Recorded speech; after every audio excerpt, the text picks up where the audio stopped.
In this video series, we are going to take a deep dive into testing of WebSockets and in particular applications that integrate them. We're not going to do a deep dive into what WebSockets are, how they work for the most part. I'd recommend that you look elsewhere for that. There are lots of great introductory resources for learning what they are and how to interact with them at a basic level. We're going to look more at the tooling and techniques to adequately test them from a security point of view, because it's non-trivial and it really is a different paradigm than HTTP, where we're used to dealing with these independent request and response pairs where there's no overarching stateful mechanism. WebSockets are a little bit different, right? So if you aren't familiar with WebSockets, well, you probably should go somewhere else to learn more about them first, but they are, rather than these independent connections that facilitate the exchange of a request and response, as HTTP does. With WebSockets, you hold open a connection between the client and the server, and messages can flow freely to and from the server and the client simultaneously, right? Both directions. And there's no expectation, unlike HTTP, that if you send a message to the server is going to respond with a message. And there are many use cases where the server never needs to respond. So consider an IoT device, for example, that exists out in some environment where it has a sensor, so like a temperature sensor. You know, that device is designed to collect temperature data at some interval of time and send that to the server. So it could open a WebSocket connection, which is much more, it's a little less overhead than HTTP, and it can just send messages to the server on an interval, and it never needs to receive anything back, right? So testing requires very much a different mindset, in that we need to break out from our expectations of HTTP, where we're manipulating a request and we're hoping that the server shows us something in response. We really have to gear our testing to how the server actually behaves and how it utilizes WebSockets to communicate. So with all that said, let's take a look at our testing environment now. As you can see, of course, I've got Burp open on the right-hand side, a browser open on the left-hand side, and I'm not using an intentionally vulnerable application or a CTF for this first video. We're just going to use this simple test server developed by James Harris that is a simple echo server. So you send it an HTTP request, it echoes the data back. You send a WebSocket message, it echoes it back. So in this one situation, the WebSocket channel does behave a little bit like HTTP, where we send a message and it sends a message back. So in this video, what we're going to do is we're going to take a look at the tooling that is available to us within Burp. We're going to look at what we can do with it. We're going to also look at the deficiencies of it. And then in subsequent videos, we're going to take a dive into tools that allow us to extend the capabilities of Burp, as well as tools that allow us to work with WebSockets outside of Burp. Because right now, the default tooling in Burp is not sufficient for adequately testing WebSocket services. And for bug bounty hunters out there, you might want to keep that in mind when you're looking at testing different applications that are using WebSockets. Maybe there's quite a bit of surface area for those WebSockets that has yet to be examined, because testers are relying on the tooling that is just built into Burp. Okay, so let's dive in. So what I'm going to do here is navigate to, whoops, what am I typing here? I'm going to navigate to our test page. See, the problem here is my mic covers my keyboard, and so I'm always mistyping on video. People probably think I'm just the worst at typing. I promise that it's the setup here. I do type all day. So we're going to navigate to the WebSocket page here, and what I've done is I've turned off Foxy Proxy. So we're not sending our traffic to Burp right yet. We're just going to look at how this behaves in the browser. Of course, as we wait for the browser, which is stalling right now as I've tried to resize it. Didn't think it was that resource hungry of an application. So if you're just browsing the web, you wouldn't know when WebSockets are being used versus HTTP, right? It all happens in the background. It's all opaque to you. We connect to the site, we visit this URL, and stuff happens. You'll only know that WebSockets are in use when you actually inspect the traffic, or if you're looking through the browser dev tools. But I just wanted to show you what the client interface of this application looked like. And by the way, I will link this application, which I've deployed by Docker, which is very easy to set up and get going. I will link that in the video description below, so that will be available to you.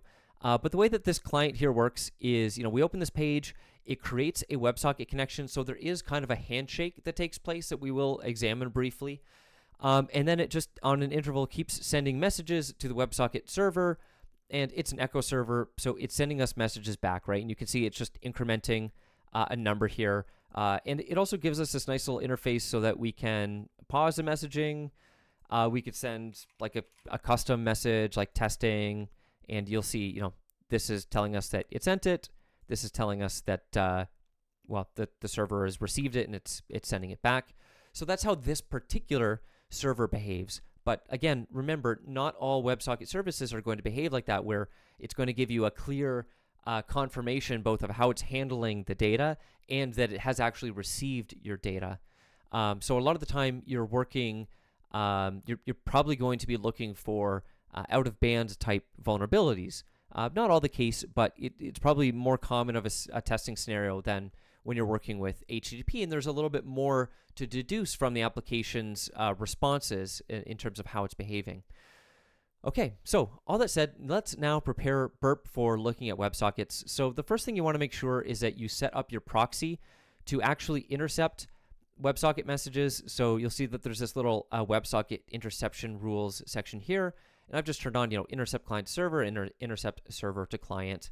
And I haven't selected intercept in scope items. I haven't set the scope. So actually, I might have set the scope, but irrelevant. I'm keeping that off for now. So we'll just intercept all messages. If you don't have those configured, it's probably very easy to miss WebSocket communication because there's this separate tab here, of course, for history. You can see that I've already played around a little bit in this Burp session with this WebSocket server. So we have a little bit of a history. But if you're not, if you're not aware of that, if you're not looking there, you might miss some WebSocket service that an application is using. So make sure to be aware of that, of course, that's going on, because a lot of other tools are not really what I might call WebSocket aware. Just as an example, if you wanted to look at all of the application's traffic, you'd think, oh, well, I can just go to Logger and look at all the traffic that Burp has seen, but it doesn't include WebSockets, right? The WebSocket history under the proxy is the only place where you can see a history of WebSockets. You can't see it in Logger. You can't scan them. Your only option is here in Repeater, which we'll look at, or any extensions that you've installed in Burp. And hopefully there's more functionality coming into Burp by default for testing WebSockets, because they are, I've seen them quite commonly in my testing, so that they are used in a lot of apps, because you really need more than the tooling that's available in Burp to adequately test them. Okay, so moving on, I'm going to go over to Intercept, turn Intercept on, and I'm going to disconnect here because I'd like to start from the beginning. So I've disconnected. I'm going to click Connect, and we're not going to see anything. And we're not going to see anything because I forgot completely to actually turn on Foxy Proxy here, or at least send my traffic to Burp. So I'm going to send my traffic to Burp there, and then I'm going to click Connect to Server, and that's going to start the upgrade request, or what you might call the WebSocket handshake, which is, from a browser perspective, you're initially communicating with HTTP. So you enter the WebSocket realm with this HTTP WebSocket upgrade request, and that is going to include, I'm not going to really break it down again, you should go read about WebSockets elsewhere, but you're going to see clearly this version header, you're going to see this WebSocket key, which we're not really going to pay attention to, you're also going to see the upgrade header specifying WebSockets. If everything goes fine, and of course, actually the client here is continuing to retry making connection attempts, so we'll see a few duplicates there. But if everything goes great, you're going to get this HTTP 101 response indicating switching protocols. Great, and once that is done, then we're going to start to see WebSockets. So here we've intercepted a WebSocket message. You'll see that the information that's displayed to us is much simpler than you would see with an HTTP request or response, right? We're eliminating a lot of overhead from HTTP, where we've made the connection and now we're just sending these really bare bones messages. So here up at the top, crucially, you can see WebSocket message from, and then it's indicating the server. So this is a message. Remember, we don't have the concept of requests and responses anymore. We have the concept of messages that either come from us and go to the server, or come from the server to us. And so in this case, this is a message from the server to us. And you'll see the client here is continuing to try to send messages, but it's not receiving any because we have intercept on now that's blocking all of that communication. But I can forward that through, and then we should see that populate in the browser because it's keeping track, it's writing all those down.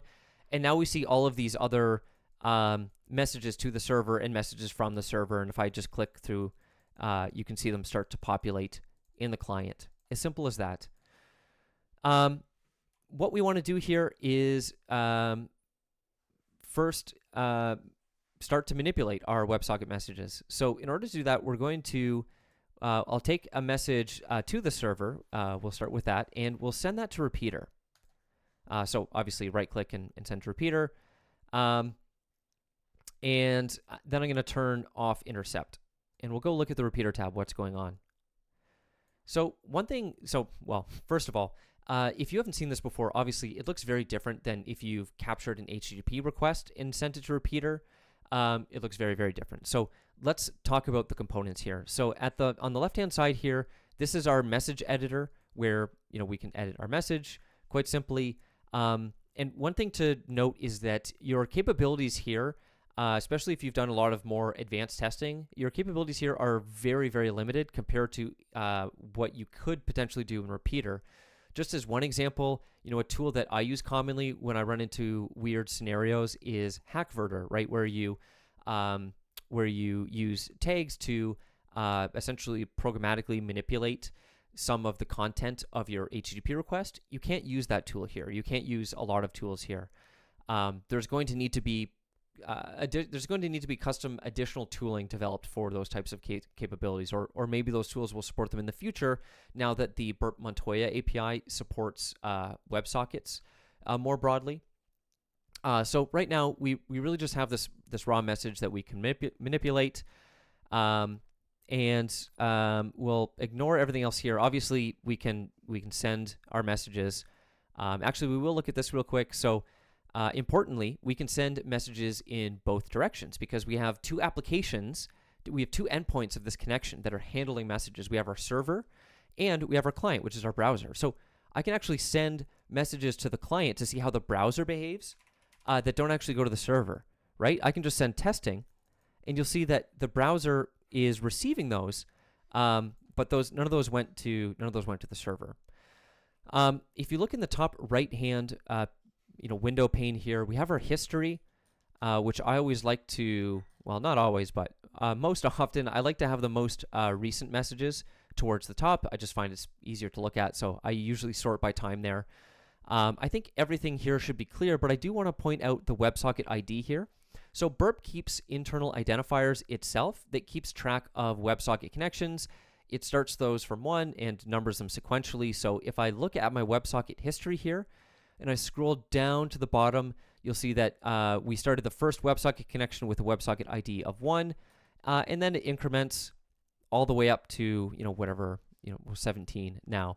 Some of these are missing because some WebSocket connections in my from using this Burp session didn't go through the proxy. I initiated them through repeater, and we'll take a look at that in a moment. So let's go back to repeater, and of course, naturally, if you're in history, you can filter these. I do find one thing to keep in mind: WebSocket applications that use WebSockets tend to have a lot of WebSocket traffic, and I find that when there are many items in here, it really slows down the filtering of these items in Burp. So a word of warning to you, be aware. Anyways, so back to repeater. So we have our WebSocket ID here, and so this connection is the one that we've captured, right? We create our from our browser, we made that connection, and this is that same connection that is still open. So this is one of the elements of WebSockets that is so different from HTTP. So this is that same connection, and you can see we're not doing anything, right? I'm not touching anything. I'm not sending messages manually. What we're seeing here build up in this history is all of the traffic that the browser is sending to the server, and then the server is returning back. That's what we're seeing. But one thing that is perhaps a little bit confusing here is that the way that Burp works is it doesn't have like a repeater tab is not dedicated to a connection necessarily. So we could actually keep this tab open, close the connection, start a new connection, and in our history here within the same tab, we would have multiple different WebSocket IDs. And additionally, we could also send this item, this tab, to another repeater tab, like so. And now we have two tabs that are on the same connection, right? And so if in this one tab, if I send the message to the server testing 1, 2, 3, like so, you'll see that, so looking at our history here, we sent it to the server, and then it has come back to the client. Of course, I'm not sorting by time the way I like to, right? So first was our message to the server and then to the client. And if we go back to our other tab here, we can see those same messages, right? Because it's part of the same connection. We can see that message that we sent in the other tab to the server, and we see the message coming back to the client. So WebSockets can be a little bit confusing, obviously, and it can be challenging to keep track of connections, but it's very important that you do so. As with, with HTTP, remember that it's stateless, right? Over the course of a session with an application, you could be sending many, many different request and response pairs that are completely independent. And because it's stateless, the application doesn't know how to correlate those without some other mechanism. So enter browser cookies, right? So cookies are information that the server can give your browser to store so that it sends them on subsequent requests, so the server knows that those HTTP requests are related, right? They correlate to that same user identity. Now, with WebSockets, there are many different ways that you can handle sessions, and one of those ways is by tying them to the connection. So the server could be tracking connections. Of course, with our application, it's not, but it could be tracking connections and associating them with authenticated sessions. And this is where attacks like cross-site WebSocket hijacking come into play. But we're not going to look at that attack. You can read lots about it through Portswigger's resources and others. But it's important to keep in mind that there may be some stateful element that relates our current WebSocket connection to something else in the application. And so not all WebSocket connections are necessarily the same. Something to think about. Again, WebSockets, very different paradigm, sometimes quite confusing. And so often what you'll see is in the upgrade request, like if I go to my HTTP history, we could find, all of these are upgrade requests. So these cookies are unrelated to this application. Actually, they're from another application that I just also hosted on localhost locally. But these cookies could be used here to indicate the user's authenticated session. And so the server could receive those and realize, okay, this cookie corresponds to this user. I will ensure that I correlate this WebSocket connection that I'm creating with this user. So I know that all WebSocket messages that come on this connection are from this authorized user. So that's one approach that is common. And then a session, like an authenticated session, can be the lifespan of a WebSocket connection, which is indicated in Burp by the WebSocket ID for you to keep track of. Okay, so that's all of that with WebSocket connections IDs. Let's now look at the remaining features within Burp before we wrap up this video.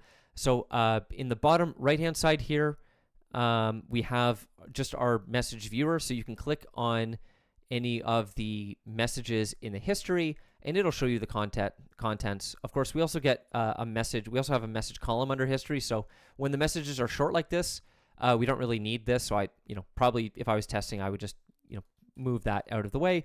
But sometimes WebSocket messages can actually be quite large and complex, quite large and complex. So that may come in handy if you need it. Going back to our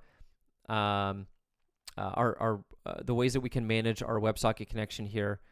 So I'm just going to change this to server. So remember, if I go up to the top here, look at our most recent messages, we can send this message, and because of the way the server is designed, it sends us back. It sends the message back to the client. One thing that is interesting to keep in mind here is that before, when I sent a message to the client, it appeared. So let me just illustrate that again. If I use repeater here to send a message to the client identifies it as coming from the server, right? And if I send a message to the server, the client also sees those as coming from the server because I send this to the server and the server responds. But what we're doing is we're bypassing some behavior in the client application in this case. So for example, when the client automatically, or when the client, or when a message is sent in the client, so if we use the interface here, it will track that it has sent that, and it'll also track the message that it's received. You may want to be aware of how actions within the client impact the behavior of that application as well, which is the only reason that I point that out. Okay, so if we look at the repeater options available to us, right at the top here, we see, of course, our WebSocket ID and the target server, and we have this little toggle here. This toggle is the connection. I think that's probably pretty straightforward. You hover over it, it says disconnect. I click it, we've disconnected, right? And that kills the connection. So it kills it for us, it kills it for the client. As you can see, it's disconnected, and the client is trying to reconnect, and it does. Great. Now, however, if I go and look at my WebSocket history, we have WebSocket ID 18. So the browser here has created a new connection, and we could send one of those to repeater to continue working with that connection, or we can create a new connection. So if I come back here and I just click the toggle again, we're going to create a new connection. And that's truly a new connection, right? So now you see WebSocket ID 19, and we don't see the traffic from the browser because now we've diverged from the browser. This is a separate connection from the one that the browser has going.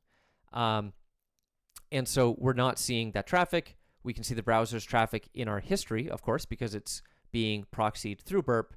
But this connection is now completely independent. If we click the pencil icon, this is kind of the last important feature here within Repeater that I want to illustrate how it works. I think it's quite straightforward. So if you click New WebSocket, actually this is one of the least, I think, helpful mechanisms here. It gives you a completely blank canvas for creating a new WebSocket connection. So you have to specify the host, the port, and you have to specify the entire upgrade request. I don't think I've ever used this. I think I've always just created connections from existing ones and manipulated them as necessary.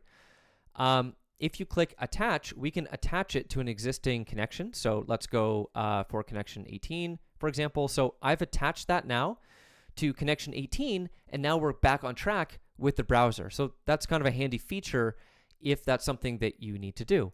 And finally, we can also click clone, which is going to give us an option to create a new connection based on an existing connection. So in this case, it takes the upgrade request from when the WebSocket handshake first occurred. We're targeting the same server and port, and then this allows us to create an entirely new connection. Keep in mind, this will all happen within the same tab, right? So now we are on WebSocket ID number 20. We've created yet another connection. Oftentimes, when I'm creating new connections, I like to just send to repeater and create new ones within new tabs and keep the connection IDs separated by tab. It doesn't always work out that way, and obviously your use case is going to vary, and how you need to stay organized is going to vary depending on what you're testing and how it works, because as I mentioned, the ways in which applications can integrate and utilize WebSockets can vary so substantially. So that's it within Burp for the basics of the features that it gives you for dealing with WebSockets. We didn't really look too much at testing WebSockets, but honestly, a lot of it is just like testing everything else. You want to look at how something works, try to reverse engineer it to the extent possible, and use your intuition and analysis to make modifications, manipulate the traffic to try and subvert the security assumptions of the developers. That's testing, right? That's security testing. But what you may not know how to do is a lot of more advanced attacks with WebSockets. Like, how do we send repeat attacks, right? We can't send this to intruder. We can't manipulate the messages automatically with any type of encoding or parsing. There are a lot of limitations within Burp, and so in subsequent videos, we're going to look at the tools that we can use within and outside Burp to augment our testing. So I hope that was helpful. Hope you learned a thing or two. I'll see you for the next one.